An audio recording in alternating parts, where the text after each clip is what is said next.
Oh boy, new guitar day. I'm so excited. Let's see what we got in here. Wait a minute.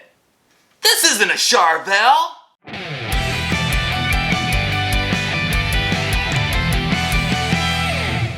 Hey guys, what's up? Before we get started, be sure to hit that subscribe button and let me know in a comment what you think about this video. Alright, now before anybody says anything, yes, I knew it wasn't a Charvel when I ordered it.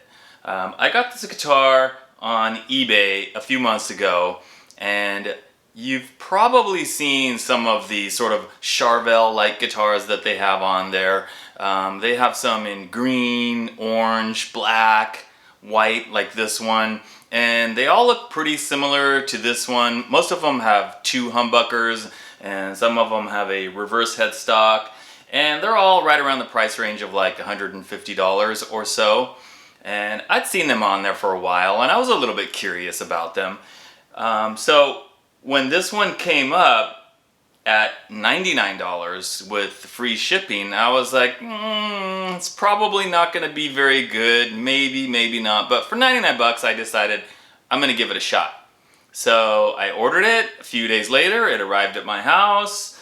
And, you know, the general consensus is that it's an okay guitar, but it is by no means any kind of substitute for a real Charvel. So if you're looking for a real Charvel, you want a real Charvel, don't order one of these guitars off eBay, because that's not what you're gonna get. And the main reason for that is the neck. So the basic specs on this particular guitar, it's got the Floyd style trim, one humbucker in the bridge, a single coil in the neck, one volume control, a three-way toggle, 22 frets, maple neck, maple fretboard. The frets are about medium jumbo, I would say, and it's painted white. I really do like the look of it. I like the white and the black hardware and the one humbucker and the single coil in the neck. I think that looks pretty cool. But let me tell you what I don't like about it. The entire neck is covered in high gloss.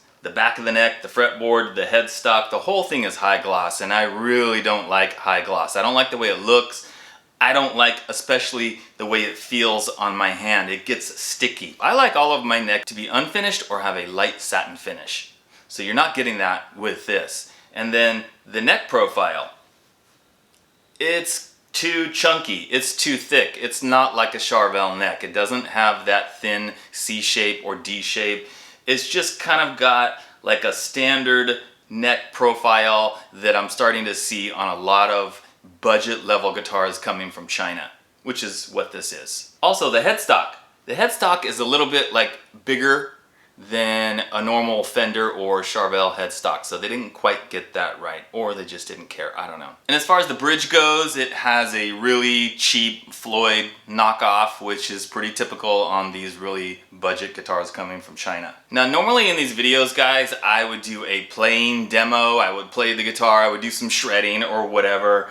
I'm not even gonna bother doing that on this guitar, because in order to do that, I would have to take the strings off and do a complete setup on the guitar. But I don't plan to keep this guitar because of the neck, because it's got the high gloss, it's too chunky, I don't like the neck, and I don't really like Floyd bridges. Most of my guitars have hardtails, and that's what I prefer, so I don't really want to mess around with the Floyd. And right now, the action, it's like a mile off the fretboard, so it's kind of like unplayable for me. I would have to do adjustments on the Floyd, try to lower the Floyd, maybe shim the neck, and I just don't want to do any of that because, like I said, I don't plan to keep the guitar anyway. One plus that I can say about the guitar is that I went over all the frets with my little metal fret rocker, this guy right here, and they actually leveled the frets. I mean, it's perfectly level all the way down the neck. I was really surprised at that. I expected the fretwork to just be awful.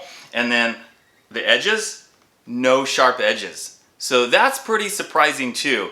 And then I did put the level along the neck to see if the neck is straight, and it's actually perfectly straight. So I'm not gonna say that like this is a piece of junk and they didn't put any work into it. They did. It just has some features that I don't really like in a guitar. So if you're looking to buy one of these guitars and you're thinking, oh, I don't wanna spend the money for a real Charvel, so I'm gonna get one of these guitars. It's not a Charvel, guys, and it's not really a good substitute for a Charvel.